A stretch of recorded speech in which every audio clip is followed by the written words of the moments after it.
Welcome back to CrawlCast, guys. We are coming back again for another fun-filled episode.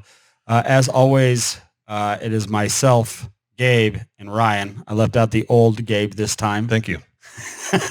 And we are going to talk to you about a couple of current events, a couple things that we find interesting, and go from there. But very first and foremost, all the way from North Carolina via phone today, back again, back always, and back in the future, we have Diezel. What's going on, Diezel? Hello. Hi. Hey there. Hello. Diezel. Hi. I had this big plan, a drum roll, and then make up a quick rap song with my name, and then I was like, hello? I blew it. Can we just start over? I wanted to hear the rap. Yeah. I don't. No, don't call me out. D to the I to the E-Z-E-L. Oh my goodness. That's all I got. That's perfect. Thank you for that rendition of horribleness for today. I think that's all we need for the rest of the year. God, that was a good Hey, at least I spelled it right. Hey, guys, good to see you, man. Yeah, Or hear you. Yeah, well, it's kind of the same. It's good to hear / see you. And luckily here, and we've talked about it before, but luckily here we get to see you in the relatively near future on the trail again. But that kind of brings up the point that I want to talk about, Diezel, because you are what some would call a maniac and what some would call... Nomad. Yeah, you're kind of a gypsy, whatever, man. What I want to know...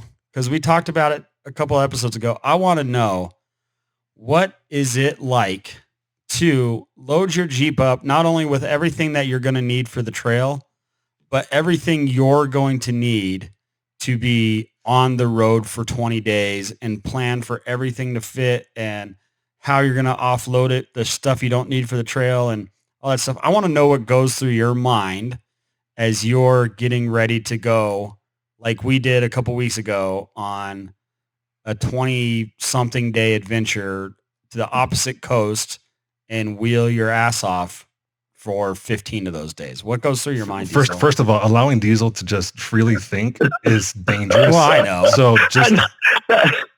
That question is so gnarly. I'm just thinking, hey, can I just try to say superfluous again instead? Because that question is man, that takes a lot of superfluous. Yes. Man, that's one heck of a question. It's definitely advancing. So, I mean, I guess you guys need to keep me on track on this. So the first question you I guess one of the questions you just said, because I'm going to get all crazy, is on the things that go through my head for like coming up. What's you want to just going to the Rubicon or going to South Dakota? Yeah, I mean, kind of either way is it's similar for you, right? Because I mean, no, not really at all. Oh. And I think a lot of people that probably hit the road, because I'm kind of holding on to, I don't know, it's so hard to be an individual in today's world. I think that thing about my off-roading is really something kind of special, and I take a lot of pride in the actual. God, you guys are making me be serious right now. yeah, be careful. So to actually to do a trip, because when I go to California, I mean that is a lot of driving. That's 50 hours of driving one way. right. Really, and then and you're driving the rig you're going to trail with, and it's not like we take it easy. So I guess the first thing is to just know what the purpose, like, and you guys provide that purpose. Like, you guys are really good. You probably don't even realize it, of giving me an itinerary. Holy shit. Did I just say that right? Or Yeah, no? you did. You got itinerary. I'll give it to you. Yeah. There's a lot of vowels in that one. A before E, and except after I. Hey, Diezel. Wow. It, Yeah. It checks out. Checks out. I love it. So the like for instance the Rubicon situation that just happened was a whole new level, because we're taking a Jeep that is kind of race ready, and then to turn it into kind of an overlander. So that whole checklist and all the years of me driving everywhere, the advancement of, I mean, you guys have seen my toolkit and how organized that is. It's pretty anal. And then it is. And you have to be. You definitely have to be in anal to actually perform these tasks. But you guys didn't catch that? Come on. Yeah, we just looked at each other. You guys just looked at each other and go, he's an ass. I'm not quite sure what you said. Did you said you have to do anal? Yes, Yep. a lot of it. To stay awake. Man, I miss you guys. I can't wait to see you guys for sure in a couple weeks. Yep. But so everything, I really think it's something I take pretty serious. I think every trip is different. Every adventure is going to provide its own challenges.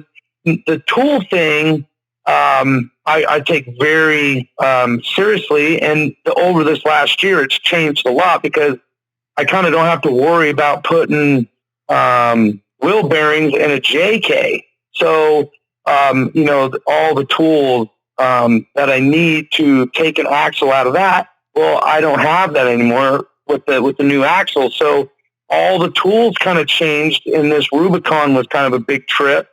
So the toolkit, I think, is where you really need to start.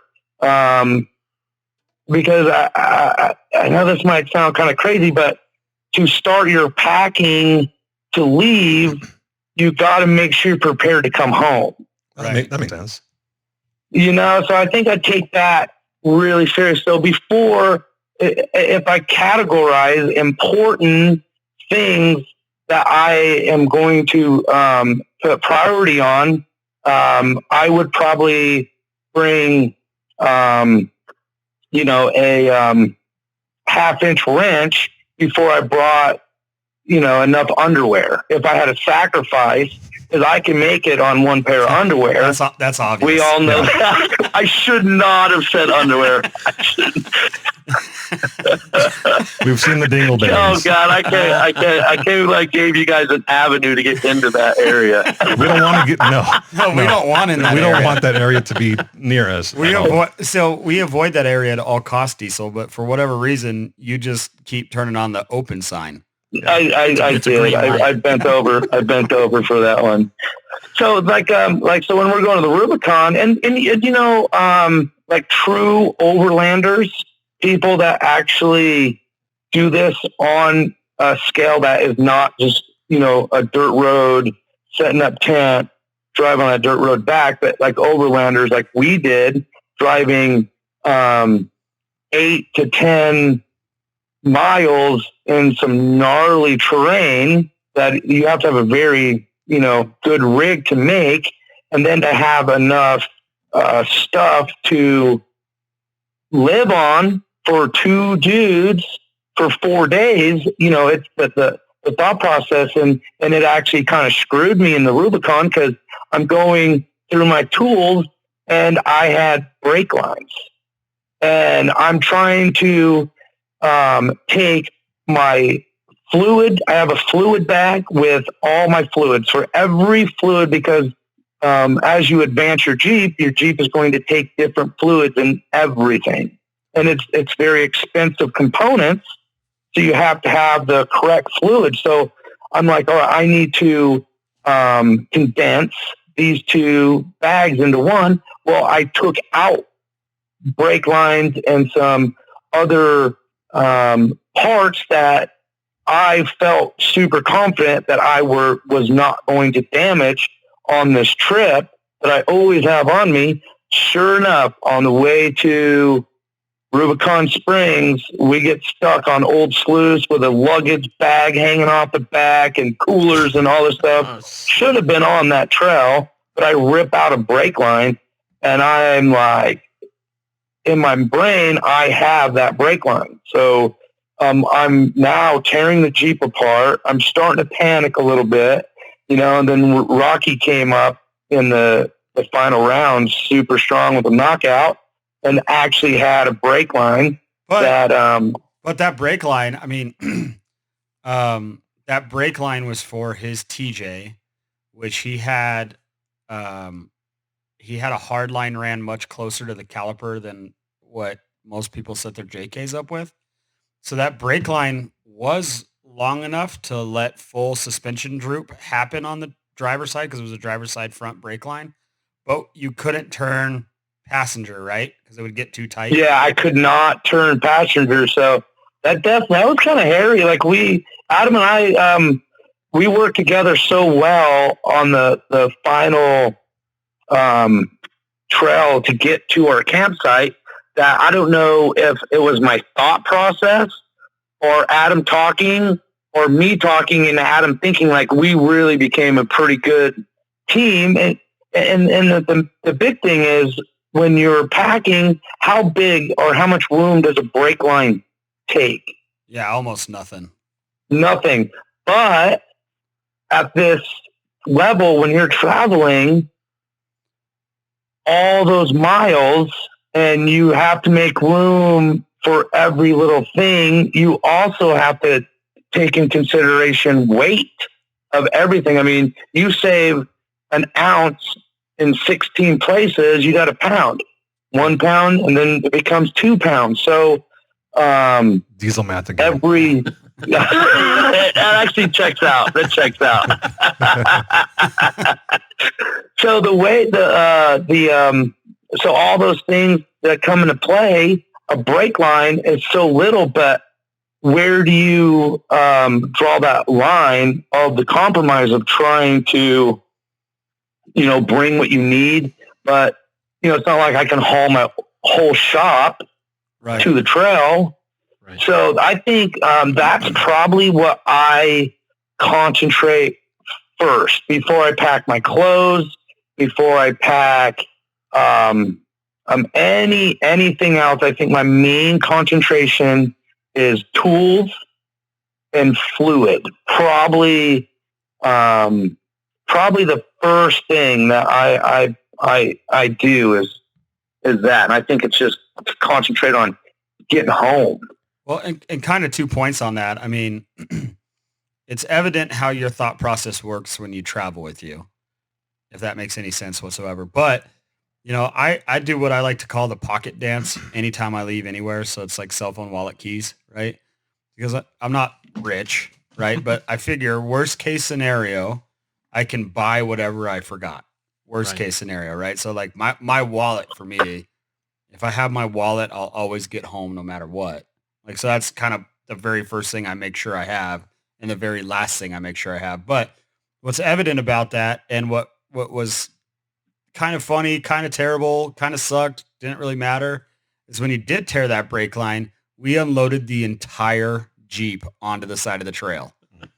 Looking for that Like on a brake line. gnarly spot. Like, Yeah. I mean, you guys seen my Jeep on the trail, that driver's front, we were parked on a rock and that driver's front, the 40-inch tire looked like a donut spare down there in the rocks. Yeah. Like I'm standing on it to change the brake line. Yeah. Like you had Like it was sick. top of the tire to the bottom of the fender was What obstacle? it was on Old Sluice. Oh, Couldn't tell you the name of the rock. I don't know if it's got No, a but- specific name, but it's nasty. Yeah. And there's no Yeah, it way was super nasty. there's no way Like we should have buggies gone. on 46s were turning around and getting stuck. Yeah, there's on the bottom side? we were Mhm. about halfway through it. Okay. So we dropped down because this was going in. So Loon Lake to Rubicon Springs, that direction, for those that are familiar with it. So we dropped down off the hill into it. And you kind of have this like little S turn, and then you got some big, big boulders that will really twist you up going through there. And you got hung up. I think you hit your bumper on that rock that we ended up being against for a little while. And then you backed up and then went back forward. And you're like, I don't have any brakes. I'm like, well, at least we're wedged against this giant rock, so can't really move forward. So not having brakes isn't a terrible scenario at this point in time.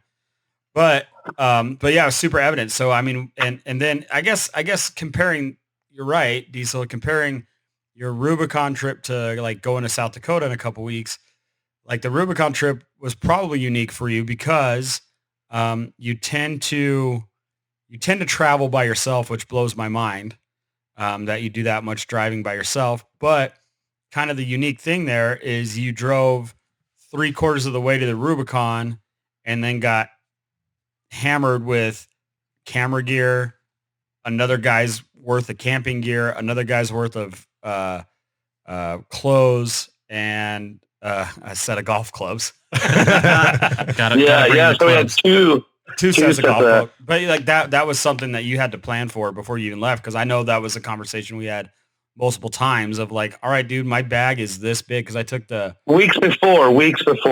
Yeah, because I took the Crawl America Bartech bag. Yep. I took that which was nice because that, shout out to Bartech.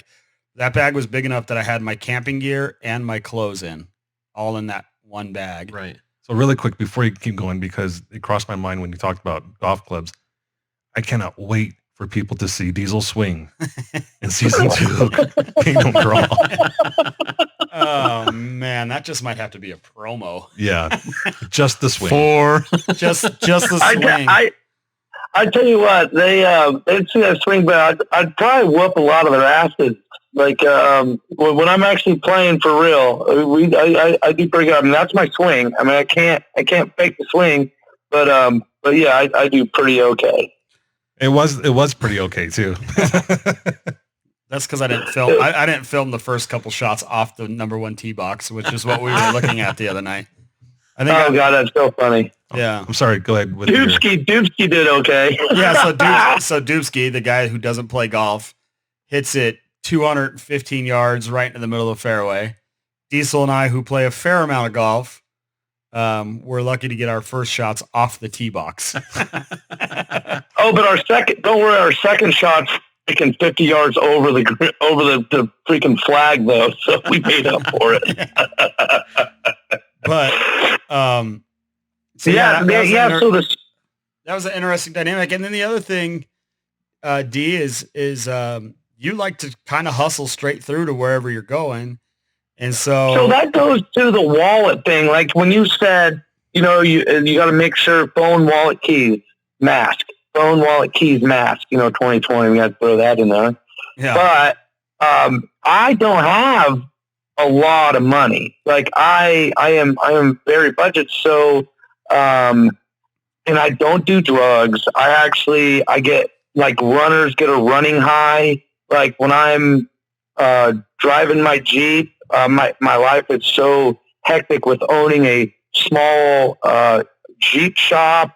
And the motions of that is such a roller coaster. Like when I actually get in the Jeep, I'm pretty good, and I do get tired. I'm human, and when I get tired, I have to sleep in my Jeep because I can't afford a hotel room. I can't afford to just stop wherever I am and sleep. Like I'm counting every cent I can for fuel. I mean, I have my Uncle Terry. He, made it possible for me to acquire a Cummins diesel. And I'm like, all right, this is it, you guys. You're right. I'm getting old. I mean, even though everybody thinks I'm probably 24. No. I'm actually nobody. You don't think I can pull? I can't pull that over anybody's eyes. You don't think, Gabe? Even when your beard is dyed jet black, no. Yeah. It's colored. It's not freaking dyed. No, so if I pull over and sleep, I am done. Like when I sleep in front of my Jeep, because the Jeep is packed, ain't like, and I have the roll cage with the harness bar, so it's not like I can lay my seat back. So when I go to sleep, I sleep kind of like your guys' young kids.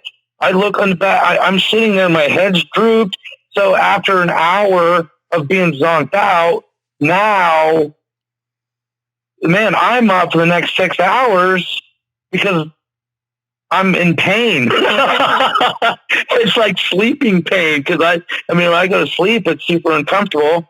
And so if I had the means to make that 50 hours into, actually, you know what? Screw that. I like to get where I'm going, man. I don't like to drive 3 days straight, dude.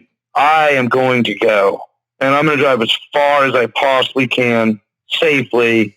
But, yeah, I mean, there's plenty of, $20 motels that you'll probably get an STD or something from, but, yeah, no, I'm the same way, dude. When I get on the road, I just want to get to wherever I'm going. yeah, I can't make it. Okay, I'm going to drive 10 hours today, and then I'm going to wake up, and I'm going to drive 10 hours the next day, and then that's 5 days, dude. Right, and that's part of you owning your business is if you're accounting for 10 days of travel on both sides, I'm hating it. 5 days of travel on both sides, so 10 days total. I mean, that is so much time away from your business. And, well, that's $10,000 I lose. Right. Yeah, if you're looking at, we try to do $1,000 a day. We try to do $1,000 a day. Well, and it's another $1,000 if you're looking at $100 per hotel if you did it that way. So you're at $11,000, Right. So it's a huge investment. So usually when I plan my driving, this is something I think is a good key, like especially if anybody's listening to this and they actually have a family or a girlfriend or a wife that they travel with.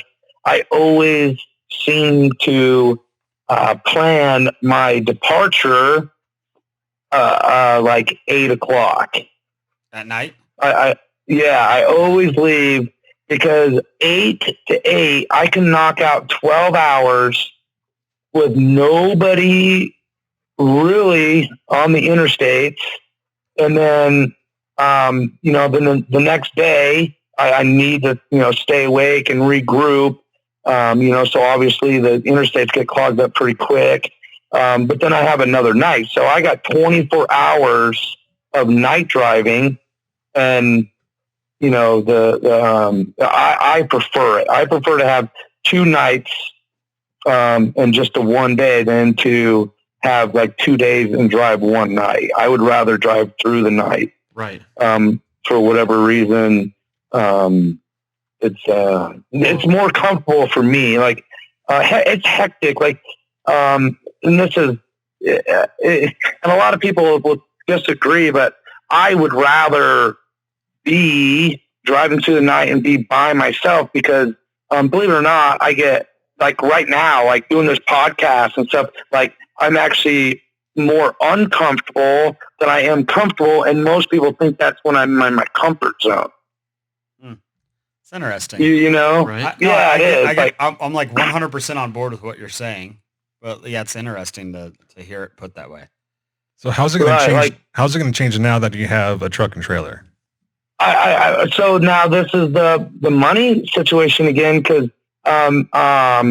so you guys did the episode of Cribs, and so everybody knows I stay in a camper. That is true. That wasn't just to do an interesting Cribs thing. That's actually where I live.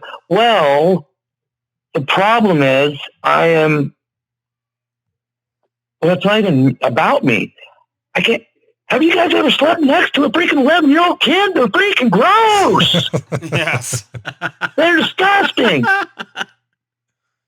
Like, seriously, my son is too old to be sleeping in a camper with his dad. It sucks so bad. And I'm in the middle of the night, and I want to grab him, and I want to pick him up, and I just want to kick him out the door. I think we've all had those moments with our children. Hey, they're disgusting. Hey, little boys are disgusting. I got a couple extra tents. I can send you one in the mail. Yeah. put that shit right outside. Just No, you don't sleep worry. The outside. freaking our wayward our wayward woman campsite is still out there. We still got 2 tents out there. Perfect. You know what? I could picture Diezel when DJ is 18 Yeah. and he brings home some trim. Yeah. In the camper. Yeah, and DJ's gonna be like, Dad, just pretend you're asleep. Just turn around, pretend you're asleep. And DJ's gonna be knocking it out. And Diesel's gonna turn around. He's gonna stand up like Superman, just looking at it like, oh wow. Player 2 is She's entered the game. she's gonna say, hey, DJ, do you have a dog? No. Well, something just licked my ass.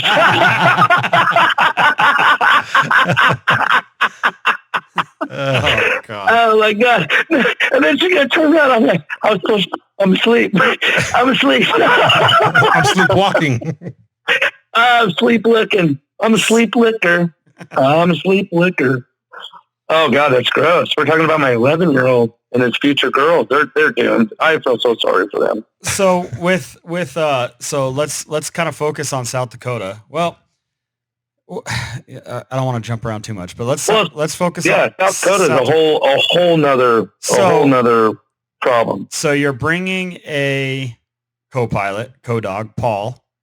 You're bringing Paul, who Yeah, and he's really, this is like a reward for him. Like my schedule, like being a business owner, being a father, and that last trip is 20 something days. I go like my schedule, and then I have a Jeep club that I'm the president of. Like I just got off the trails just now in the Lancaster Jeep. I don't know if you guys, the little TJ, I had so much fun in this little TJ today. nice. It's a badass TJ, don't get me wrong, but I had so much fun. But so my schedule is overwhelming. I overschedule myself so bad, and this one guy, Paul, he's there every night. He's like the crew chief of the Jeep, and so this is kind of like an award, and he is like a little kid at Christmas. Like he's so excited to meet you guys to wheel with the big dogs. And from what I hear, he's a huge fan of Kingdom Crawl. I hear that from a guy I know that knows Paul. He goes to work, and so he's a construction worker, and I have those cards, and we put those cards out, and so his foreman above him, he's like a foreman, and then the actually they build skyscrapers, like cranes that can hold like so much tons. I can't even say a number because it's ridiculous, and I don't want to be like super retarded, but I think it's like 20 tons. It picks up these 20-ton building pieces and puts them, I don't know how high are those things, like hundreds of feet in the sky. Right. Yeah. It's and if one of those fell, it was amazing. So, anyways, he's going, and his girl's like, "Hey, man, I can't believe you're gonna go shoot with Kingdom Crawl. I watched it, and who did you say your buddy was again?" And he goes, "Oh, it's Diezel." He goes, "Holy shit, that guy's a fucking mess. That guy is crazy." He goes, "You're going to kill yourself." In North Carolina, you're going to kill yourself. That's great, man. So that'll be fun. But so the dynamics are different, right? Because we're hoteling it. We're staying in a hotel, but you're still gonna be hard top and full doors on the way out, which is so we might.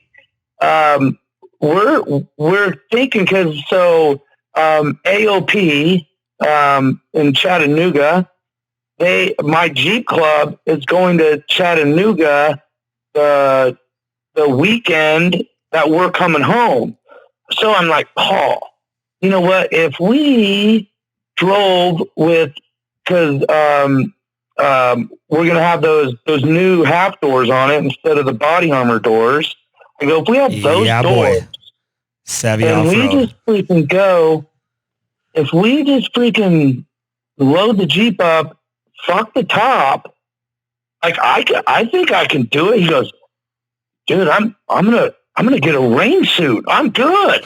So there's a good chance, because when we get done in South Dakota, if we leave without really too much hassle, because like Adam and I have it with the Rubicon. I'm going to say Rubicon setup because it is special. It was special for the Rubicon with the way the Jeep was loaded. Adam and I had this loading thing where we didn't even have to talk to each other. It was like clockwork, because we took the Jeep apart so many times and put it back together so many times. We knew where the ratchet straps went. We would the bolts, what size, wrenches, where they were. Like, it was really, really like a pit crew on an Ultra 4 car or something. Like, we really had a system. So, and it takes a while. It's not like it's like snap your fingers, you're done. So when we get done, and this is a true off-roader in me, man, I'm like, dude, AOP is awesome. It's one of my favorite parks. Yeah. Parks being way different than nature. When I'm with you guys, we're in the nature, and it's the best. But as far as an off-road park, so if I'm like, dude, if we just go, so, dude, I'm too old to even be thinking this shit. I got to put the top on. But, hey, man, what an adventure. Hey, remember last time that rainstorm that we drove through? Oh, dude. I would die. I would die. On the way to South Dakota? On the way to, yeah. Yeah, we would have had to go to the hospital if you didn't have any sort of fucking protection on you. Dude, are you kidding? My son was on the floorboard crying. We hit hail that was probably somewhere between a grape and a golf ball. Yeah. And we slowed down all of nothing. We just kept trucking right through that hail. And Gabe's in his daily driver ripping 90 or 100. Diezel's almost hydroplaning. Yeah. There was campers and shit that just stopped. They like, I can't drive anymore. They just stopped. Yeah, we just kept. It was gnarly. Yeah, it was a crazy rainstorm. Like I can't even imagine. Is that normal? Is it going to happen again? I hope not. It's normal for Wyoming because we're driving through Wyoming in that stretch. So it's very normal. Well, I don't have to because I'm going straight to Fairfield. Well, you still might because you're going to be going north of Wyoming. He's going to be going on top of it, right? He doesn't even have to go that far west. Well, the top's going on. There's no way, man. In the middle of when it's 3 a.m, holy shit. Jesus, I can smell that burp. Sorry. But so the dynamics are different though, because you got a co-dog. We're hoteling. Yeah, so more like when we get there, we're not hoteling it on the way. I told him like, dude, we're straight going. And he's like, cool, I'll freaking drive. I'm like, sweet. Like, if you can drive, like, I don't know. I think people's bodies are different. Like, I think I'm nocturnal. Like, so at nighttime, I'm good. I am so good. But when the sun starts to come up, my ass, I gotta go. I gotta fall asleep. I gotta lay down. Yeah. So you're gonna have 2 people. So you're gonna have more luggage as far as clothes and stuff like that. Your tools will probably be fairly similar. Plus brake lines, I assume you're going to have those back in the Jeep. No golf clubs. I already. No, golf clubs are coming. Oh, that's right. You guys are going earlier, aren't you? Yeah. But then another curveball, unless you had another plan, is you're going to have some Mopar JKU half doors with you. Yeah. So I have a little trailer. I have a little trailer. That little trailer might actually need to in on this trip, and that's a trailer. I don't know if you guys seen the little trailer, but like a couple years I towed it to Moab and back a couple times. It's a little 6x4 trailer and it has 2 aluminum truck boxes on it. Yeah. And it's, I mean, I don't drive super fast. Oh, another thing's the gas mileage. Like Adam, you know how anal I am about the gas mileage. Yeah, so like which was crazy, and I kind of talked about this on a previous podcast. At like 60 to 62 miles an hour, you're still getting 16-ish miles to the gallon. Yeah, if not more, like 16, 17. Yeah, and at 63 miles to the gallon, you get like 11 miles to the gallon. It's almost that much of a drop off. Yeah. That's crazy. Yeah, because so I drove from Reno to wherever in Nevada that I drove to on one tank of gas. Dude, almost ran out of gas again, dude. What is that place called? Tonopah or something like that? Tonopah. Yeah, Tonopah. So we almost run out of gas again. And so we coasted in the gas station. Literally, like Jeep's not running. Swerving, dude! I thought you were gonna kill us. I'm like, hey man, you got it. It's like a race car. I have the sale. Like, you need to swerve. Adam freaking swerved that big old Jeep. I thought we were gonna fling off, and then he shoots off the side of the road at freaking 60 miles an hour. You know, the median. Holy shit! There was rocks and shit flying. There's like bottles and oh my god! I thought I was gonna die. He looked at me, and goes, "Oh, sorry, dude. I didn't know what to swerve that hard." Oops. Nice driving, Clark. Yeah. No, that's actually kind of a crazy part of that story because like I pull over, right? I'm doing like the stock car shuffle to get gas over to the pickup. It was dead. And it died, right? So I like pull over. And what's really weird, dude, is we had this like Nissan or something along those lines, some sort of SUV that just like pulled over behind us. And I'm like, cool, these guys are gonna fucking save us right here. We're like 2 miles from the gas station. It's going to be like, this is going to be a 15-minute hiccup to get back on the road. Try to start it again. Try to see if it starts again. So I throw it neutral and it starts, and I just like neutral, drop it into drive and fucking take off. And the guy throwing rocks. The guy in the Nissan, like I obviously I couldn't see him, but I feel like he just did like that shrug emoji, like, all right, here we go again. He just stayed there. He did. I don't think he got back on the road. No, I think you scared the living shit out of him. So he was fucking cleaning his pants. So he followed. So the first time he pulled over, he followed us right back. Actually, he kind of like jumped out and blocked traffic so we get back on the road. Oh, there you go. And then a mile later, you know, we're huffing and puffing, running out of gas, and I'm trying to shake it, keep it running. Pull over to the side of the road again. The guy pulls over right behind us. More mellow swerving. Mellower swerving. He's good on those swerves. Pull back over, and like we can literally see like the gas station on like the horizon, right? Like it's like still looks tiny, like a little figurine, but we can see it.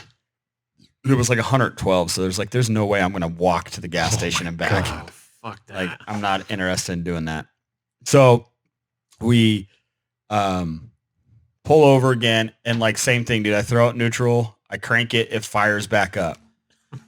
Put it right back into drive, and then that's when the guy in the Nissan was like, "I'm not doing this shit anymore." And he just stayed there, like he never even left that spot. That's awesome. We're rolling. We're probably like 2 blocks worth away from the gas station, and the Jeep dies, dude. I'm doing the swerve, whatever, and Diezel's like, keep going. Just let it fucking turn. Just let it roll. And so like we're like somehow like, and it was all uphill to the gas station, and the thing rolled like perfectly. Like I had to use the brakes to stop at the gas pump. Awesome. Yes. You're like, it couldn't have worked out better. Yeah. Well, Adam is like standing on his floorboard on the steering wheel to try to turn it. Like he's standing up in a Jeep, putting all his weight. He's like, I can't turn. But so we get all the way there. And like the biggest difference between what Diezel was doing and what I was doing is I was probably more in that 63 to 65 mile an hour range. And then he drives and he's driving 60. And it's like, oh, look, our gas mileage was 12.9 miles a gallon. And it was like, just stayed at 60. And it was like 12.9, 13.2, 13.8. Like it like rapidly climbed just by slowing down that 2 miles an hour. It was crazy. Yeah. But that's when I made the joke about how we didn't pass anything. It's because we didn't. But we got good gas mileage. Saved some dollars for sure. Yeah. I tell you what, if there's any truck drivers listening to this, I am sorry. I'm in the slow lane. I am not blocking the fast lane, but them truck drivers are pissed off. Yeah, they are pissed off. They, because especially on a hill, I see a truck barreling up on me. I'm like, oh shit, dude. Sometimes I'll just move over in the fast lane and fuck them, so the truck driver has the room to go because I feel so bad. we were coming up on like a half-ton pickup or maybe a Chevy Suburban or something. I don't remember exactly, pulling a camper. We were coming up on them going up a grade. I'm not even going to call it a hill. It was just a grade. And I'm like, holy fuck, we're going to pass this camper. Fuck yeah, Diezel. We like pull out from behind the camper to the fast lane, and then the camper just pulls on us. I was like, I guess not. Needed more drafting. They started laughing. Their little 12-year-olds mooning us, and they're flipping us off. You guys thought you were cool. Doyle rules. Oh my God, it's so funny. But anyway, I mean, kind of long story short, I've always been fascinated about you driving a 1-ton, 40-inch tire Jeep all over the country. And it's kind of it's just, it's what I have to do. I mean, honestly, I freaking love, like, but it's what I have to do. Gabe, you're right. I do have that Dodge truck, but that Dodge truck pulling that Jeep, it would be luxury. I mean, if there's two of us, we could jump in the back seat. We could go to sleep. Or just roll the seat back in the passenger side without a blowhole coming up through the floor because I didn't put a metal patch in there. It's hitting Adam in the face with like melting hot air, just drilling him. But it would be, probably 9 miles to the gallon. Ryan, what do you get when you tow? Close to 20. Uh-oh. Bullshit. Yep, on paper. If I go anywhere west, it's like 14. But if I go anywhere east, like from here to Tennessee, we got 18, 19 miles a gallon. You know, that truck's fully deleted. You're right about that. It's fully deleted, you know, so it doesn't have any of that EPA shit on there. And as long as you have that is amazing. The Jeep loaded right on the trailer, you know. Well, maybe I need to rethink my thing because actually, you know, that I based that on them fucking Tennessee boys that know nothing else except full throttle. Well, and all their trucks are brand new, and they have all the, you know, the EGR and the DPF and the DEF fluid. Your truck's old enough; it doesn't have any of that bullshit that restricts the motor. Yeah. So I remember when I raced stock cars, my Dodge would pull my trailer and stuff, and I thought I got pretty good. I want to say like 14, 15 miles an hour pulling a big, 30-foot enclosed trailer with a stock car, toolbox. Well, then it had to be way more. Like my 04.5 empty, I would get like 26.5 to 27 miles to the gallon, just driving at 70 miles an hour down the highway. Yeah, I think the highest I've ever seen mine is 24, 25 on the highway. Yeah. Just, 60, 65, not hammering it, but not going slow. Right. It's capable of doing it when you're towing. Yeah. So, I don't know, maybe rethink All that. Right. I got a question for you three. I got an answer. Or not. Maybe. Yeah, all three of you.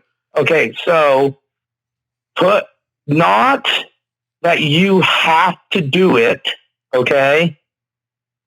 But when you think of that me, the guy that actually goes through what I go through to go to all these events, driving the rig, off-roading in the rig, and being able to drive it all the way home, is that cool in any way? Yep. Yeah, I think it's super cool. There's a lot to be said about it because, like you said before, you're beating the shit out of it while you're there, and you're still having to drive it back. Just like, the perfect example is Carnage Canyon from season 1 on Kingdom Crawl, where you broke your drag link and hammered it back together. That best trail repair ever. It was. That was pretty cool. No, I think. But we chose on the waterfall right away. I'm like, we all knew that front differential was knocking. It was clicking, and we all are like, "Hey man, you actually said it on Kingdom Crawl. You're like, hey man, he's got to drive this thing all the way home. We're not going to hit this thing hard. We're just going to pull. We're just going to pull line and get me up that obstacle because, I kind of, in my heart as an off-roader, I wanted to try to put my best foot forward to try to accomplish that obstacle. Like, I think between all of us, we really have a lot of positive abilities to actually help me make that climb. But the sacrifice, I think that just shows the responsibility of an experienced off-roader ain't, we could have beat it till it died, or we could have made it. But I think, the choice we made really just shows a mature, experienced off-roader, and it, it just proves that we deserve to be at the level we're at to actually pull that winch line. So that was a great call on your part, by the way, Gabe. Yeah, and I think that's kind of important. And I know we've talked about it a few times, but I think that's important. Like, you gotta know when to show them. You gotta know when to fold them. Mhm. Yeah. You gotta know when to walk away. Know when to hold 'em. Yeah. Go ahead, you guys. Go ahead and say know when to run. Go ahead and say know when to run, you motherfuckers. We did not. No, I mean, no. Know when to wobble away.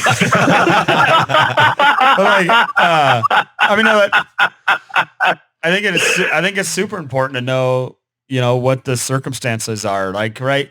So for South Dakota, right. And without having the itinerary in front of me, I don't remember what's happening each day, but like, my thought process going to it is like, I'm wheeling for the week.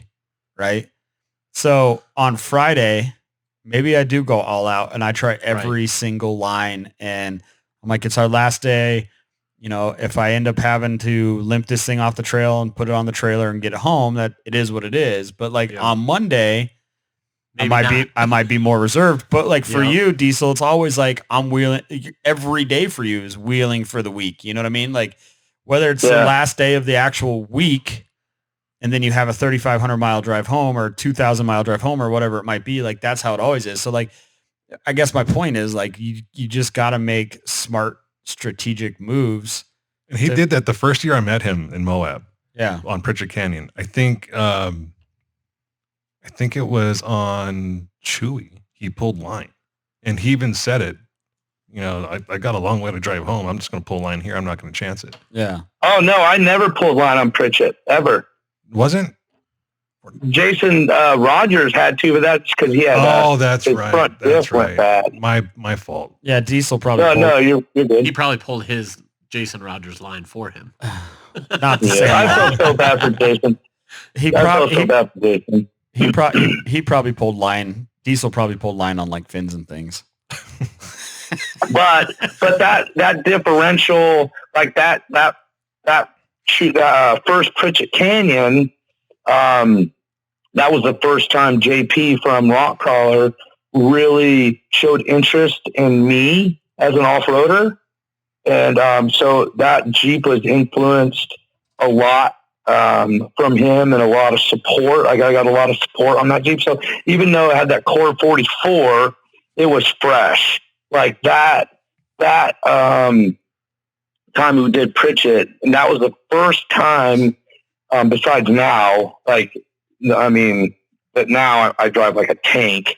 I don't obviously I'm smart, and I mean, you've seen that when I broke that brake line, I became a big vagina. Like Adam was like, dude, Diezel, drive your Jeep. You got this. I'm like, I don't know, man. Like I'm freaking out, like I backed up, like, because in those situations, being macho man screws up the week for everybody, and I backed up, and Adam's like, dude, drive your Jeep. You got this. Yeah. You got this. I've seen you off road. You got this. Let's go. Let's get camp. Yeah. Well, it shows a lot about who you are as a wheeler too, right? We were at Windrock a couple months ago. Yeah. And we had the same thing. He didn't break, but he still had he got to that point where Greg Henderson was like, hey, I'm not doing this. Yeah. Mm-hmm. He's like, someone else needs to do this because it's not me.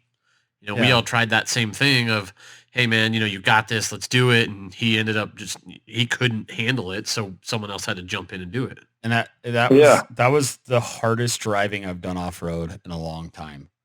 In a manual power steering, manual brake, manual transmission, way over torqued diesel Roxor. Yeah. Why did you think he said he can't do it? Nobody could. That was the hardest driving I've ever done. Like, I don't know.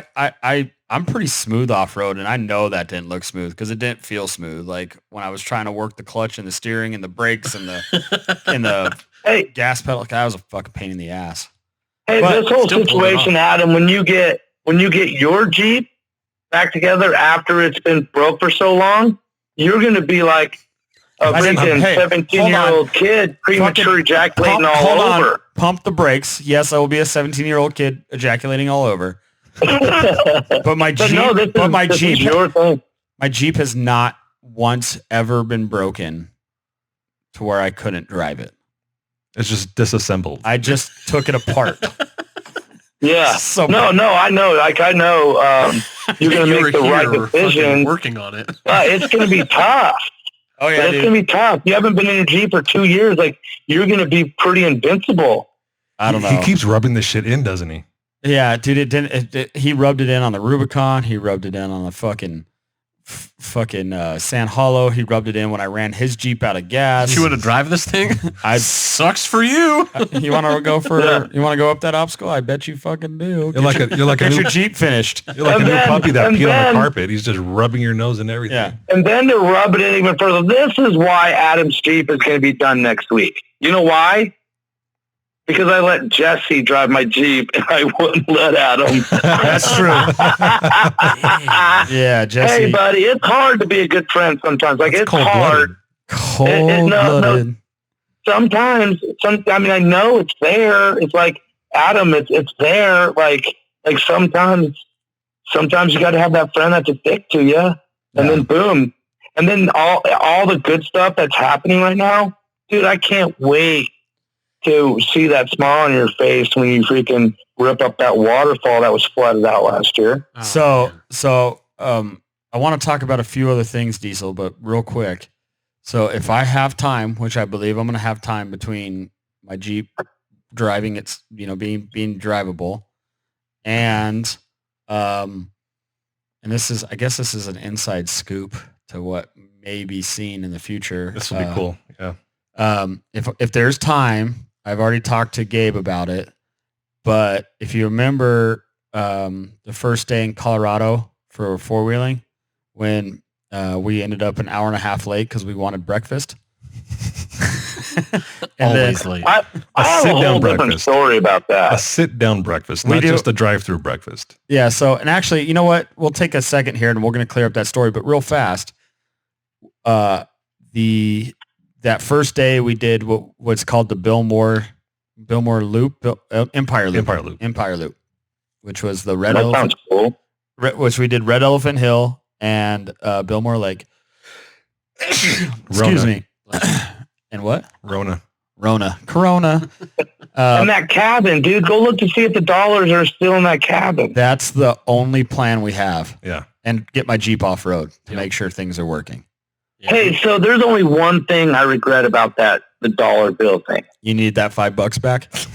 You needed it for gas. Yeah. I need a hotel room. You could have stayed there. Oh, Michael was good with it, obviously. Oh yeah.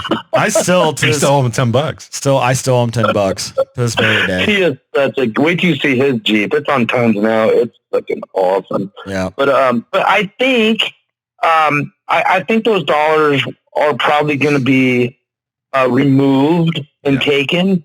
But I believe if we would have signed them and then put them on the wall, if you sign it, that shows possession. And I would really love, like, we could do a freaking episode because I really think if we signed the dollars and stapled them, we'll take a stapler and staple them to the wall with our names on it so it shows possession. I believe they'll be there in a year, and I'll bet money. And I I'll take believe that bet. other people, I bet it will double. What will I double? bet there'll The be money? more The money. amount. I bet there'll be more money up there. I'll bet you 'Cause what- 5 times the the people amount of that money live there- that's there.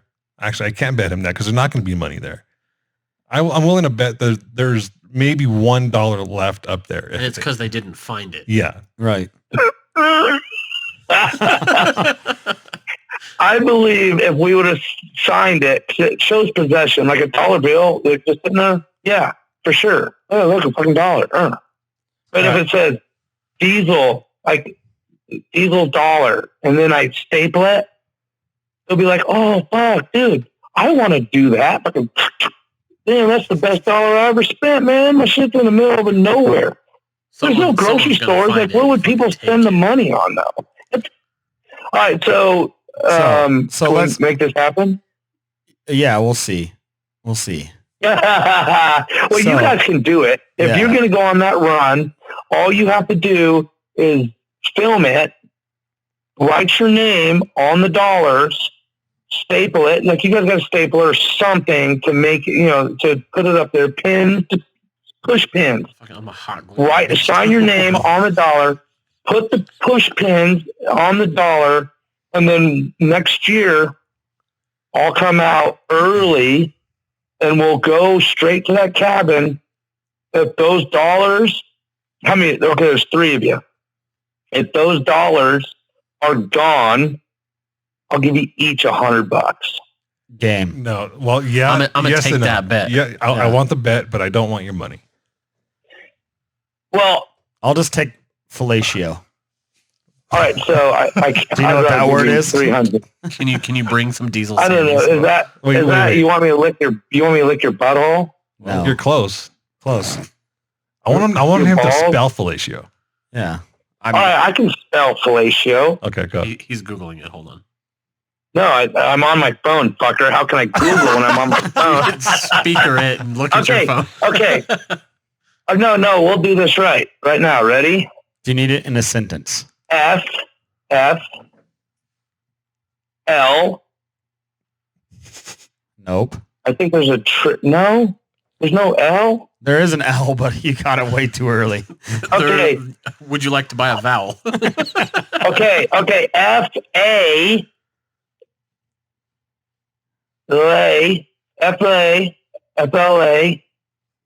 F A I C O. Negative. That kind of checks out, though. I'm so if you pronounce what I just said. You weren't close at all. I'm just kidding. I know what I'm supposed to. Ryan, you want to tell him? Yeah. FELLATIO. There's 2 L? Yes. And a T. Yeah. Gosh, who would have thought that? And there's no C. Did I put a C in there? Yeah, there's a C. Place. Like face. Nope. FACIO. Well, when you're done, that's where the fellatio goes, is on the face. So anyway, real quick, I want to clear up. So on episode 6 of season 1 of Kingdom Crawl, we get berated, Diezel, Michael, and myself, for being an hour and a half late. I will take fault on that. That's legitimate. We left because Diezel got to the house. We got his Jeep all stripped down, right? Hard top off, doors off, whatever. Got it trail ready, put all the shit in my garage, whatever. And I said, hey, because I had just gotten off work. I worked night shift that night and then went straight to the trail. And I said, hey, let's go get some breakfast. And Diezel, so not Diesel's fault. Diezel said, do we have time? And I said, yeah, we got to be there in about 45 minutes. We're 5 minutes from the breakfast place. From the breakfast place to the hotel is about 10 minutes.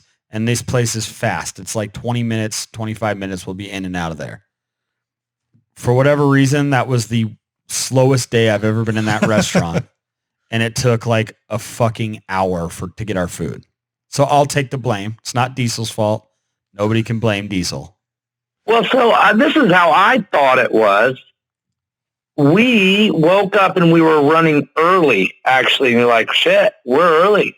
Call Gabe, and you run the breakfast thing by, and he's like, oh, no, man, we're not even close to being ready. Go have breakfast.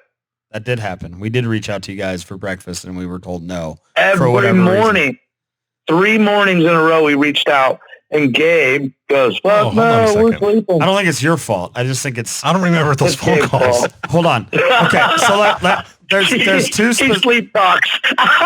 there's two. Okay, all right. We'll just go with the two specific breakfast events that were captured in Kingdom Crawl. Right. So the first one I'll take fault on because that restaurant has never taken an hour to sit down and have breakfast. Like you can legitimately get in and out of there. Apparently, only about 98% of the time. Great restaurant. In like 25 minutes or less. And so I'm thinking we got 45 minutes. If I dedicate 25 to that restaurant, that gives me an additional 20 to make a 10-minute drive. Right? So I'm thinking like, fuck yeah, we'll be early. We're going to be early, right? Worst case scenario, we're going to be 10 minutes early. And this was a weekday. So yeah, this was a Monday morning. I think so. Yeah. So like, it's not like we got caught up in the church rush or anything like that. Like It was a Monday morning and they were just, I don't know if like they had a cook show up late or whatever. It doesn't matter what happened because it's legitimately only been, I've been to that restaurant probably 150 times and it's been the one time that's ever happened. So I'm not knocking the restaurant at all. I love the restaurant. The food is fucking incredible. The second time, which I think was that the Carnage Canyon Day? Yeah. So the second time, that would have been episode 9, right? So only 3 episodes later, this happens again. The story that nobody knows, because I don't even know if Gabe remembers it, although I know Gabe and I have talked about it since. We were in Buena Vista at the KOA, and they have cabins, and our cabins were right next to each other. This was that the night of the sweatbox? No, that was not the night of the sweatbox. Anyway. Yeah, the sauna. Gee. We got up at like 7, right? Michael, Diezel, and myself, we all woke up at like 7 in the morning, 7:30, whatever, with a departure time of 9 or 9:30. I don't remember what we even agreed on, but we had like 2 hours. And they have, at that KOA, they have like a little restaurant cook shack thing, and it was closed for whatever reason, because I think it was a Thursday or whatever, or Wednesday of the week or whatever, and they were only open on the weekends, whatever. It doesn't matter. We were all hungry. Because the guys were super, super cool to Diezel and took him to a steakhouse that night before, so Diezel didn't really get to eat. Dude, that was the worst lasagna. The steak was bad too. Yeah, the steak wasn't good. Oh my God. So go to. At least the service was horrible. At least the water was free. I'll admit those chairs were pretty fucking comfortable though. I almost fell asleep. Yeah, those chairs were great. Anyway. So we wake up hungry the next morning. It's like 7:30. I go and I knock on the cabin that is hosting Gabe, Matt Locksley, Rob Ryan, and Shrek, and Brent. Right? I love that dude. And I knock on the door, no answer. Right. So next time I don't quite knock like the police, but I let them know the knock's a little bit more serious. Gabe opens the door. And I said, hey, bro, we're up and ready to go. It's like 7:45 and we're hungry. So we're going to go into Buena Vista and get breakfast. Would you guys be interested in joining us? The answer I got was no, we're all still sleeping. So we said, see you later. And we went and got breakfast. And breakfast was pretty normal pace. It was, it took us 45 minutes to get to Buena Vista, have breakfast and get back. And we brought all the guys breakfast burritos. Because somewhere along the lines, they got up and decided they were hungry and mad at us because we left them behind again. And the shack wasn't open. And so we went and brought them all back breakfast burritos. So I think the breakfast... When Gabe said we're all sleeping, they were probably all awake, but it was when we were having breakfast, they were partaking in a love shack. we were trying to get some sleep because Shrek woke up in the middle of the night again and was sleepwalking and making weird and unrecognizable noises and shit. But so I promise you, if I ever get roomed with Shrek, I personally think he would save my life in danger, but I would not be able to sleep because I would think my life is in danger. Your butthole may be in danger.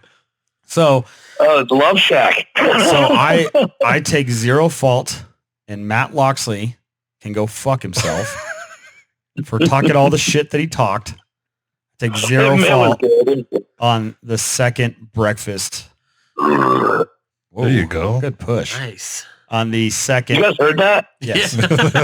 on the Oh, second, God. on the second breakfast incident, I take zero fault in that. I tried to invite my comrades to breakfast, and I was told, no, we're still sleeping. So I said, fuck off. Great Bye. word. You don't hear that word very often. Comrade or sleeping? Yeah.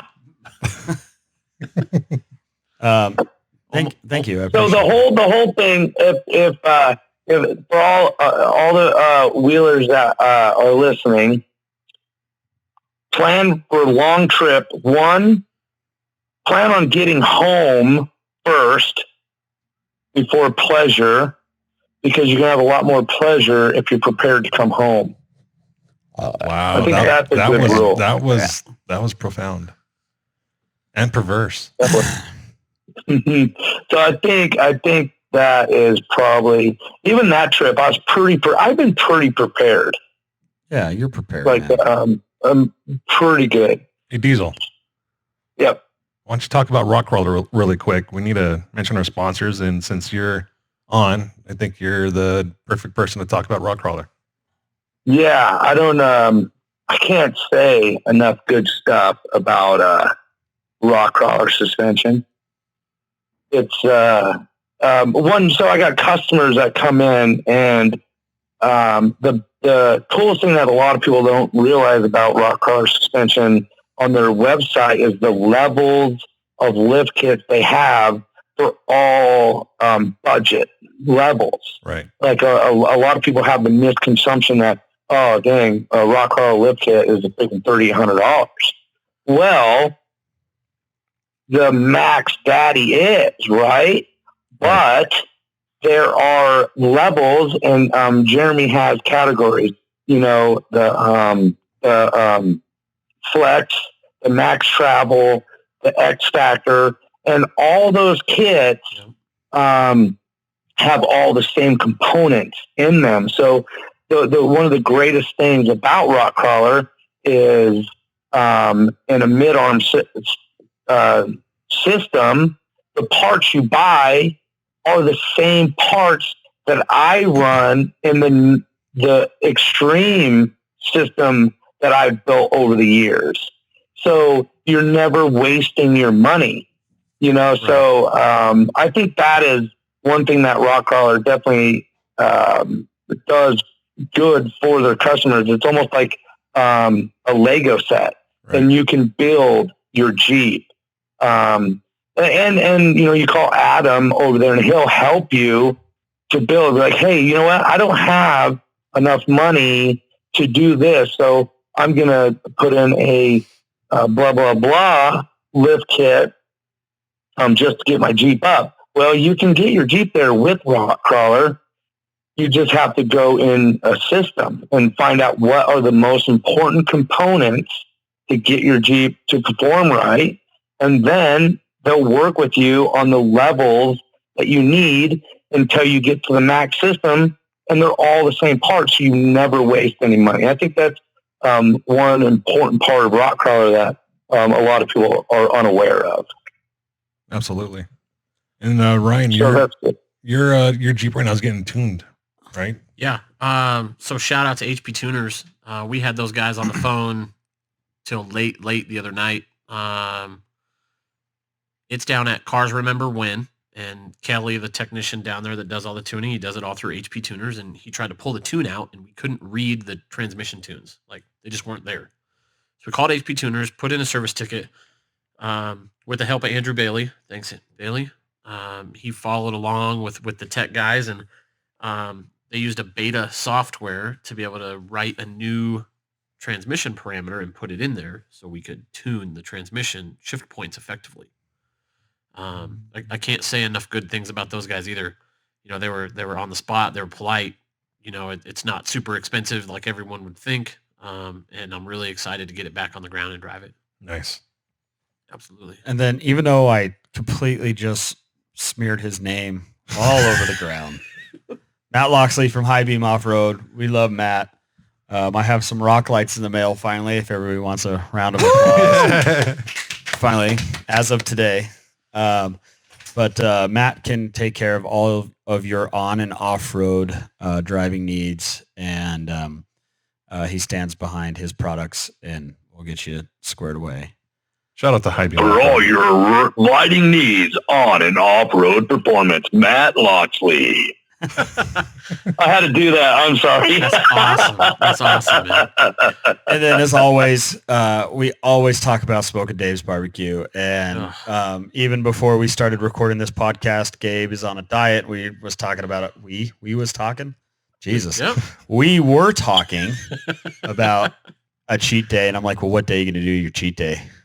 I would like to go. Yeah, because we're hitting up. I would like to partake. We're hitting up Smokin' Dave's on your cheat day. And but yeah, so in the Denver area, if you guys are ever in the area and looking for some amazing barbecue, hit up Smokin' Dave's Barbecue and don't pass on anything on the menu. Go hungry and get a little bit of everything. Yep. But get the sausage. Yes. Yes, and the baked beans. And the baked beans. Two things of baked beans. And the cornbread. Just go more than once. Yeah. Yes. Just take your paycheck.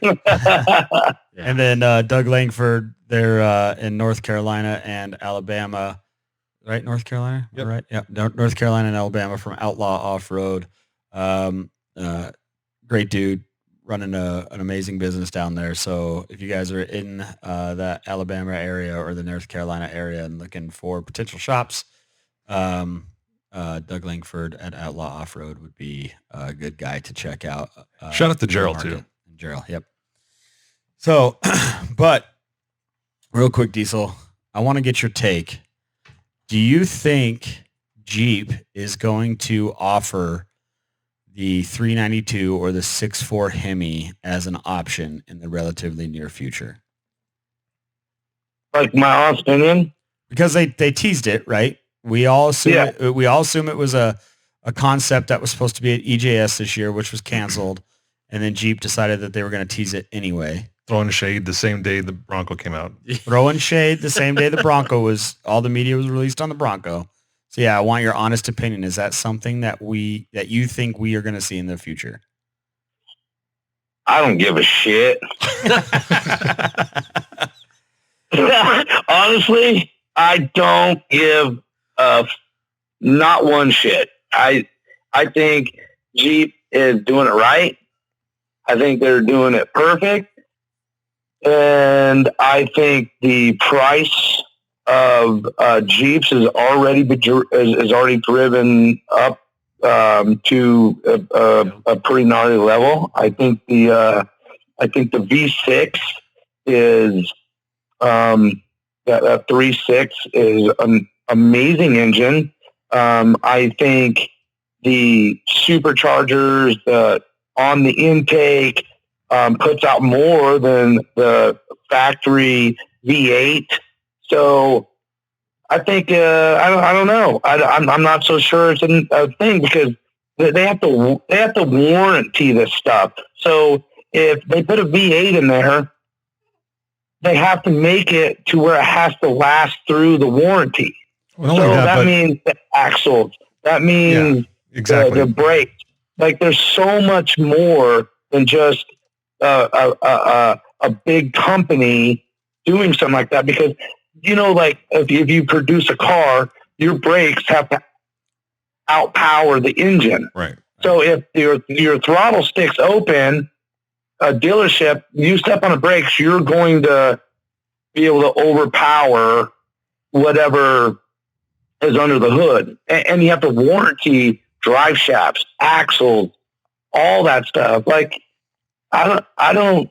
That's a good point. I don't see how they're going to keep the price point of affordable because, like you said, they're going to have to beef up the brakes, and you cannot have a V8 like that with Dana 44s. I'm sorry. Well, they got those Mopar 60s. I don't even know who builds them for them. I don't know. I know it's a Dana. It's a Dana center section, and I don't know if Mopar does the tubes or whatever. But as much as I love Jeep, those things are kind of garbage.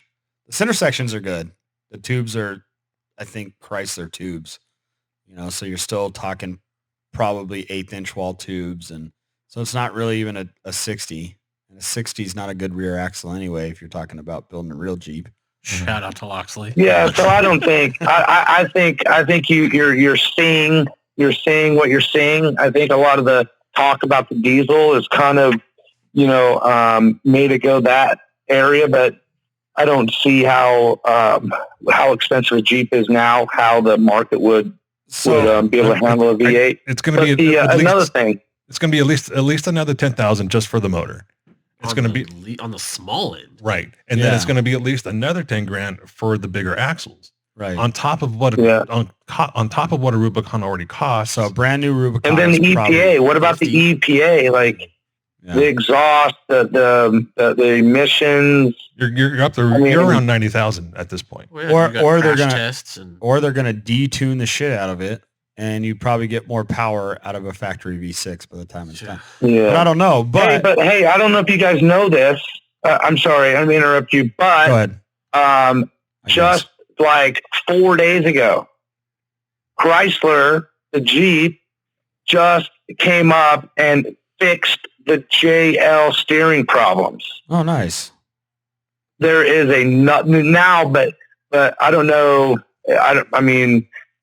This is, I don't think there's common knowledge because you have to actually, it's like a pawn request thing. So Chrysler is not going to send out a bulletin or send out a recall, but there is, like, this is just released 3 days ago. I have a very good friend. It's not Scott Bloom. Hi, Scott. I'm not sure you know about this, but the local Jeep dealer, he's a very good friend of me for a long time.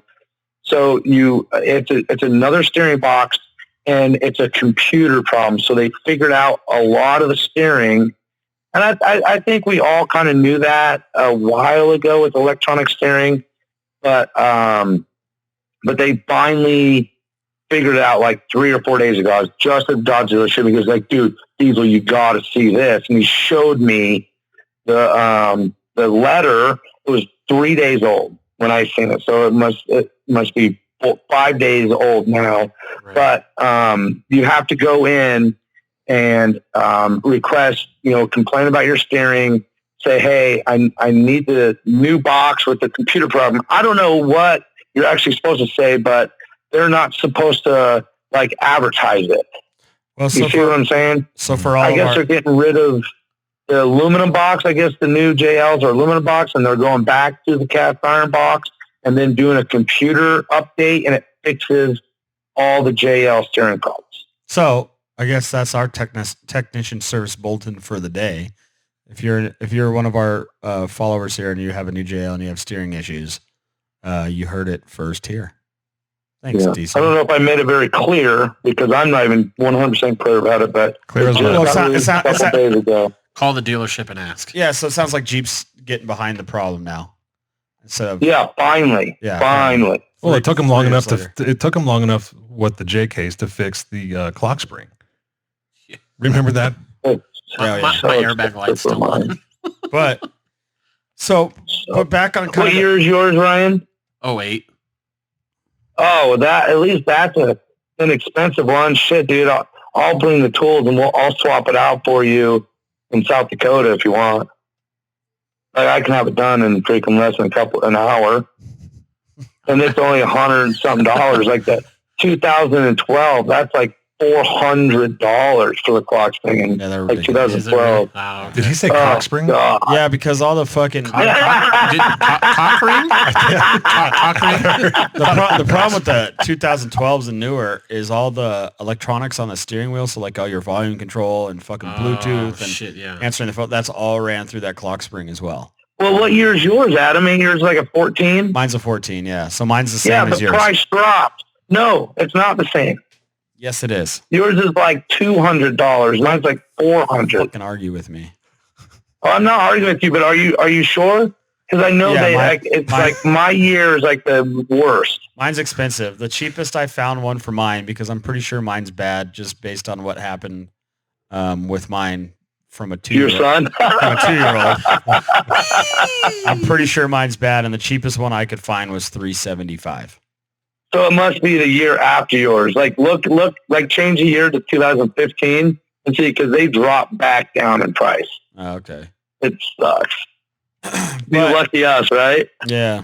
But so kind of back on the 392 thing. So if the Ford Bronco, I mean, Ford has basically said that they're releasing the Bronco to straight up compete with the Jeep Wrangler. That's their whole game plan. So they have, you know, the removable Freedom panels. I'm sure they're not calling them Freedom panels that the JK and the JL have.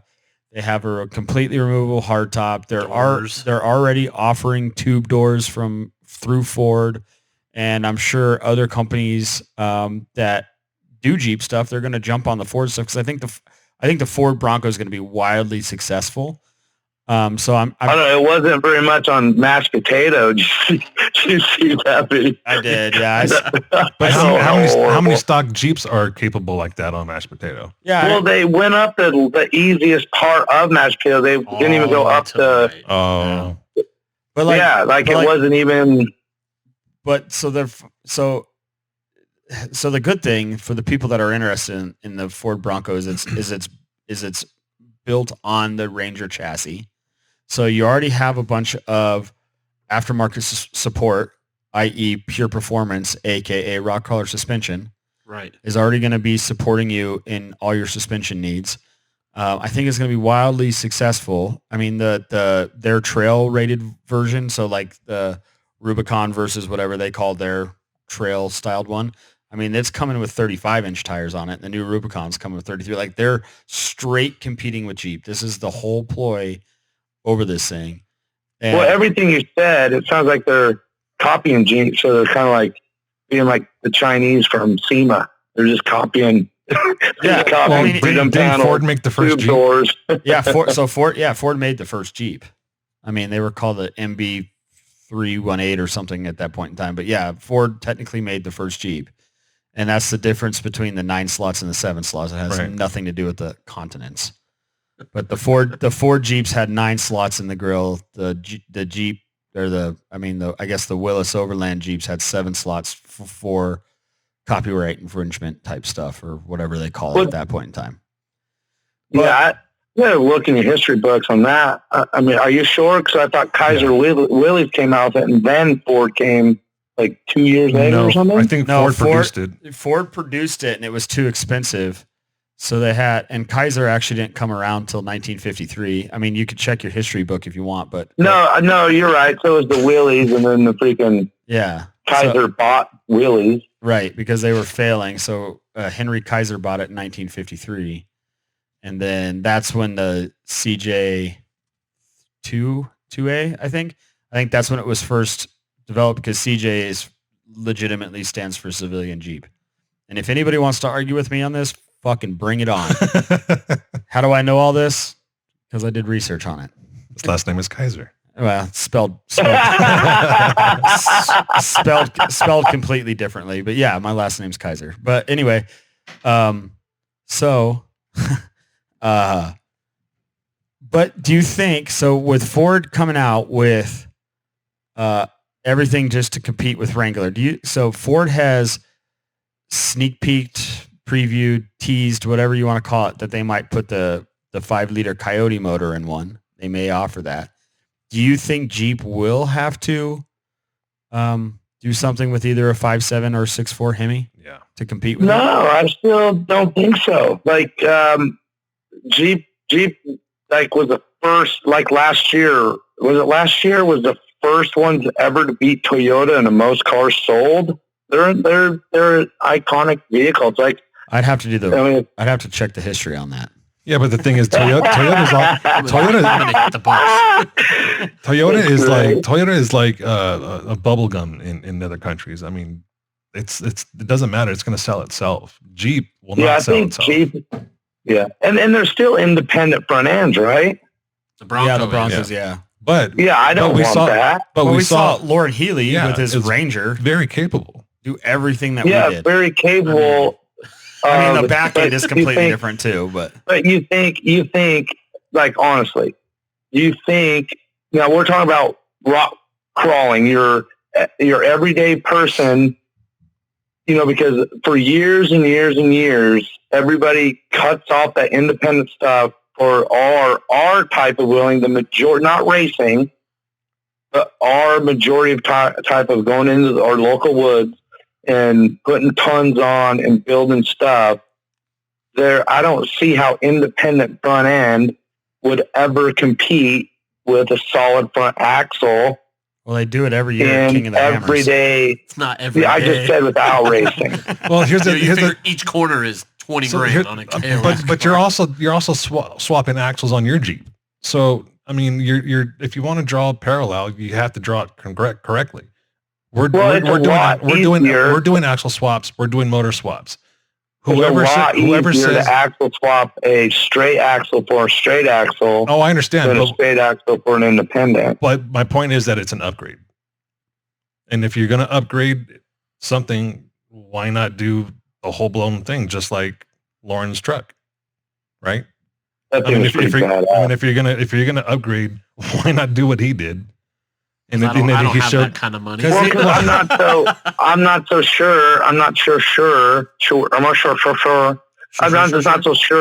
when we were talking about our general public. Like Lauren Healy doesn't have a budget. They're not building that truck with a budget.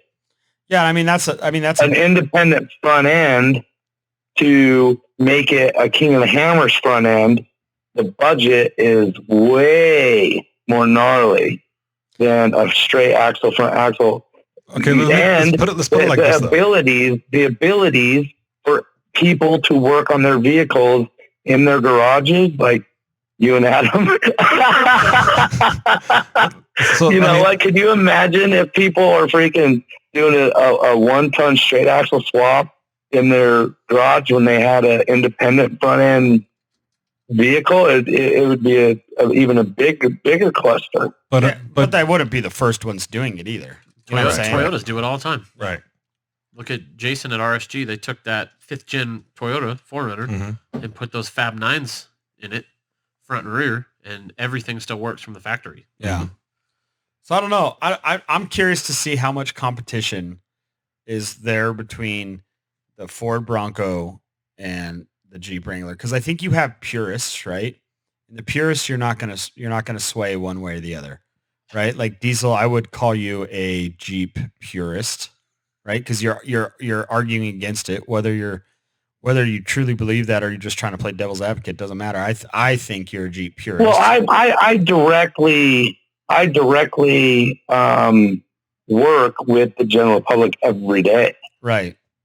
But like to put a lift kit on a straight axle vehicle is way more tangible than doing a proper lift kit on an independent front end. Okay, Right. so let's take it like this. Okay, would you agree that a $3,000 lift kit, whether it's for IFS or solid front, is still $3,000?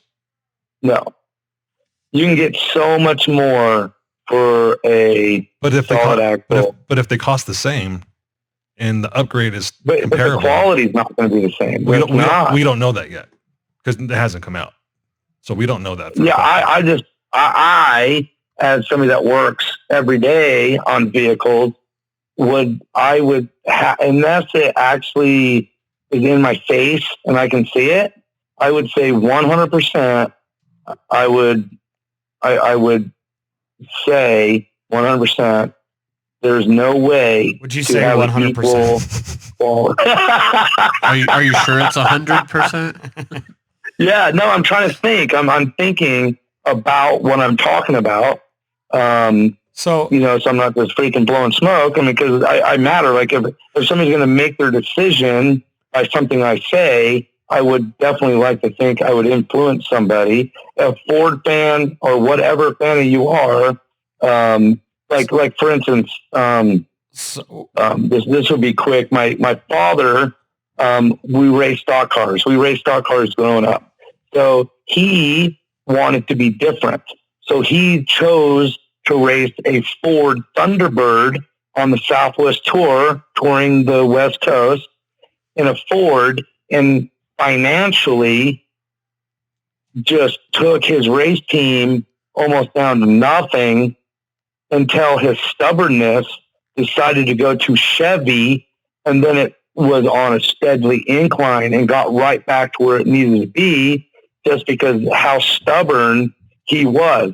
For your everyday off-roader, an independent front end is not financially feasible. We don't know that though, because we haven't seen any pricing. Have you seen those control arms that Pure Performance makes? Those things are freaking gorgeous. I've seen them, but And we haven't seen any pricing. We haven't seen pricing Yeah. from RK, from Pure, from Synergy, from So, anyone. I mean, the best. It's going to be gnarly. I'm sure it's going to be expensive, but I mean, Toyota left kits are expensive anyways. So like right? the best comparison I can make, which is still comparing apples to oranges, right? So my Tacoma that I built, I guess probably 7 or 8 years ago now. So it was King coilovers in the front with long travel upper and lower control arms and all the gizmos and gadgets you need to make everything work in harmony. Right.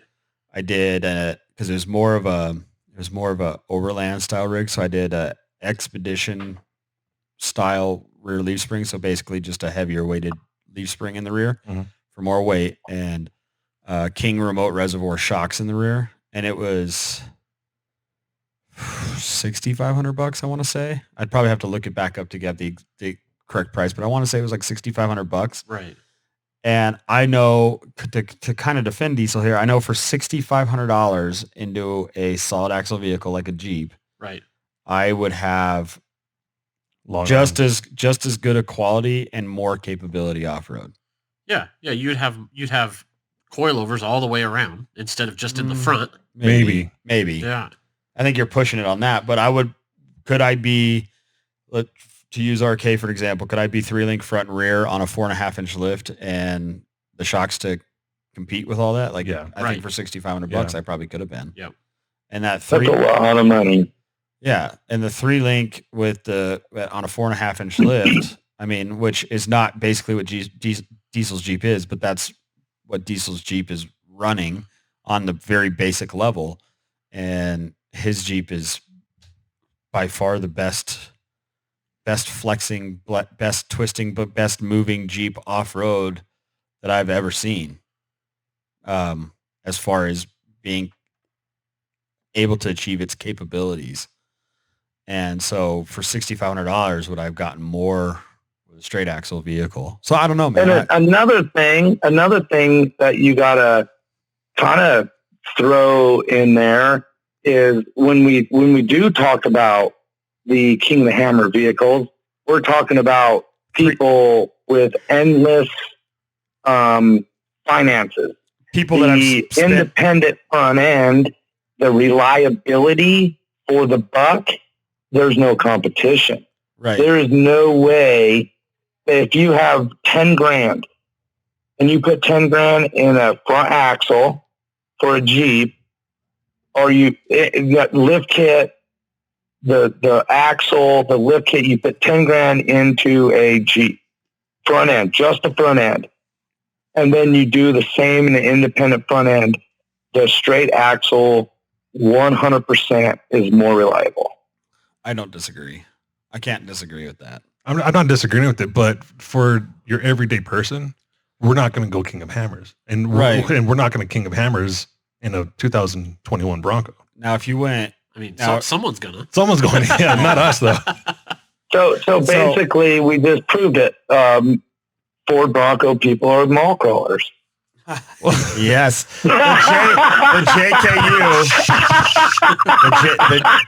JKU and the JLU and the JL and the JK are no longer going to be the mall crawlers. No. Bring on the Ford Bronco. I'm excited for it. Duck them. Yeah, duck them. Let's not go that deep. But Fucking rabbit hole. And it's just different. It's just different. The world is different. Like you the King of the Hammers, the freaking racing, the racing out west, the technology as it changes, it's going to change throughout the area. So me, where I live, straight axles are always going to rule. Right. I think for the most part they're going to anyways. I think it's On a competition level, it's niche. On an everyday level, it's going to be, different. It's Now if you're talking stock to stock between the Wrangler and the Bronco, right? So the Wrangler Rubicon. Let's go with the Sahara, because the Sahara is actually the nicest version of a Jeep Wrangler that you can buy. As far as having leather seats and all the iConnect shit that fucking Chrysler does and all that stuff. The Sahara is the nicest version you can buy versus the nicest version of the Ford Bronco you can buy. I would be persuaded to buy a Ford Bronco because I can guarantee you it's going to drive down the highway nicer, drive through the city nicer, and that V6 EcoBoost is a freaking powerhouse. Like, I have a friend that pulls his tube chassis buggy with an EcoBoost, and my buddy that I rode with the same day, who has a lighter rig, pulling it with a diesel, could not keep up with the EcoBoost. So, I mean, that EcoBoost motor is out of control. So if you're comparing it on people that are just going to buy the SUV to use it as the SUV, I think the Ford Bronco wins. I would agree. Yep. If I was Ford Bronco and I was doing an advertising thing, I would probably just be like, eliminate death wobble. Because death wobble is kind of prone to a solid front axle. Yeah. Like, how many independent vehicles have you ever heard having death wobble? None. Zero. So, I mean, that's, Chevy's, like, wobble. That's kind of prone, But I don't know, man. We're going to find out. I mean, we're definitely going to find out. I'm interested. I'm excited to see it, really. And I'm excited. I'm excited to see some out on the trails because I want to see what they can and can't do and see if all the hype is there. But I do know that there's already aftermarket support available because it's based off the Ranger platform. Let's go rent one and run it through Carnage. Like they did the J. I don't think I want to be the man that invests the money on the Ford Bronco to try to compete with Jeep. I think that the Ford fan base would probably be a lot better than to try to call out Jeep. I think you're going to have a lot of people against you right away. I don't think me, as somebody that works in the industry every day, I don't think Ford is going about the advertising the right way, because a lot of people are excited about the Ford Bronco. I think a lot of people are excited to see it come out and purchase it and go off-roading and wheeling with it. But I don't think I would have took something that has zero, zero credibility. Right now, that Ford Bronco that people are, going to purchase or whatever, right now it has zero credibility. I don't think I would have went through my advertising and causing rough waves on such a scale like this.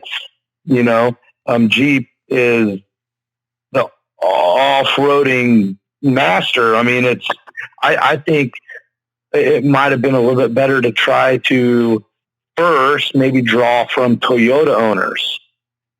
That's more of a comparison. I'm not so sure if I'm a UFC fighter just entering. I don't think I would, before I even win my first fight, I don't think I would call out Conor McGregor and go up against him. The Jeep has advanced in what it does over the years in such a fashion of advancement of off-roading. That's all the freaking Jeep was meant to do for the first birth of its birthages. So the fact checker just checked that fact, and you said that's not true. You are the father. But you see what I'm saying? I don't know if I would have went that way. I semi-disagree with that, and I'll tell you why. Ford has been probably the oldest car company in in the world, if not the right? I mean, Yeah. so The first car. yeah. So, I mean, to say that Jeep has mastered it is wrong because we still upgrade every fucking thing that we do with our Jeeps. So if it was perfect the first time, we wouldn't have to upgrade anything, right? Well, we don't have to. Like, No, if, we don't. But if we want to do all the cool shit, we do. Well, I don't know, Gabe. You have some pretty amazing footage on Carnage Canyon of those old Willys Jeeps. That's a true statement. Yeah, Yep. that is true. Yes. Debunked. The fact checker just checked. Fucking Facebook. I'm just saying. I don't think rough and feathers like that, unless I mean, when this Bronco comes out of the gate, it better be badass. Yeah, it better be. Yes, it better be badass. So I think we should. Probably, they should have paid attention to themselves. Like, I really think, but it's just going to drive Jeep to be better. That's a great thing. I'm glad Ford is doing this because I think competition just drives people to be better. Like, it just, everybody ups their game. Like, if Jeep, which I don't think they feel a threat because of the threshold they have, it's going to take years for Ford, I believe, to put a dent in the Jeep world. You go to freaking Daytona Beach, Florida, with 10,000, Harley Davidson for an example. Every motorcycle under the sun is better than Harley Davidson. not these You ride days. the thing for 30 minutes and your hands are asleep. Not these days. Harley these days You're is right, just you're junk.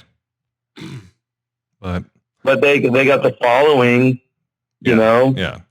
But that's but just I'm from excited to see. that they have a following because of the reputation from the 60s and the 70s. So people will still buy them because of that. People are now going towards the new Indians, the Victories, and that's because of the comfort level that they offer, and they're cheaper than Harley. Right. What's that Ford going to run for? You guys know any opening prices of I have no idea. basic? I don't know, but it I seemed mean, I like guess it has to be 35 to 60. comparable. everyone and their fucking mother with $100 was reserving one. So I don't know. I think online I saw between 35K and 65K, depending on what you wanted it to have. Comparable to a Gladiator, a brand new JL. Right. Yeah, I don't know. I haven't done any research on price. It's not Yeah. something Hey, have you guys seen those memes? Is that how you say it? Meme? Meme? Oh God, I'm so far off. So you have the meme, and I had the fucking FJ mated with the Jeep, and it fucking popped out Made of out of Bronco. a Bronco. FJ Cruiser and a JK. Oh my God, that's great. Anyway, but I don't know. I just kind of want to get your thoughts on that, Diezel, but I think we got to... I gave them to you. If you guys wanted that meant or not, I didn't hold back. Oh my God, Every last thought. Ford is sending a lawyer. Ford is sending a lawyer to my freaking house tomorrow. Yeah, We're but going to sue you for slander. they're probably still Take going to... my mobile home. They're probably still going to show up in a black Chevy Suburban. Ah. Got him. Right. I don't know if the Ford Bronco would get in and out of my driveway. Oh. The dead raccoons would scare them off. Right. Shit, about ready to scare me. That's why I'm in the main house. But anyway, D, I think we're gonna wrap this up, man. I think we had a really interesting conversation tonight, and I appreciate you coming on as always. I miss you guys, man. I'll see you soon. It'll be very soon. So Couple weeks. Mm-hmm. So for all of you, and I'm going to give you a little quick plug here, D. For all of you that are following and watching and listening and subscribing and all that stuff, the way we continue to do this is you guys headed over to crawl5280.com, hit that swag link, get yourself some stuff, get on YouTube, hit the subscribe and the little notification bell. Hit us up on any social media platform. You can find us under CrawlCast, Kingdom Crawl, or Crawl 5280. If you guys would go over there and just give us a like and a share and a follow and invite your friends to check it out. If you like the content that we're doing, I guarantee your friends are going to like that too. Plus, our buddy Diezel, if you want to help him out, go to, what is it? Is it Jeep Style to get to your shop, Diezel? How do you? Yeah, that's probably the best. Yeah, so go to Jeep Style. Jeep Style. Just Google Jeep Style. And get yourself a hat and a shirt and a sweatshirt and probably a cock ring. I don't know what he has on his. Yeah, well, we got some, we also got approval from Rock Crawler, and we actually have some Rock Crawler swag because we all know how hard that is to get a hold of. Impossible. So you can, it's super impossible. Go look right now. Yeah. I need a new hat. So yeah, go over there. Yeah, so if you get on Jeep Style on Facebook, or even Jeep Style 22 on my Instagram, you can click the link. There's a link on there, and really good looking stuff. Definitely Rock Crawler has a beautiful logo and stuff like that, and it always looks good on a hat and a shirt. So thank you guys. Yeah, so we really appreciate your time, D. And I know because we talk. It seems like every day or every other day, but I can't wait to see you, bro. Yeah. Hey, I love you guys. Let's keep the rubber side down, and let's make some memories here in a couple of weeks, boys. Heck yeah. Talk to you soon, man. All right. All right, you guys. All right, brother. Thank you. We'll talk to you soon, and thank all you guys for listening, and we'll catch you in the coming weeks. Bye-bye. Bye.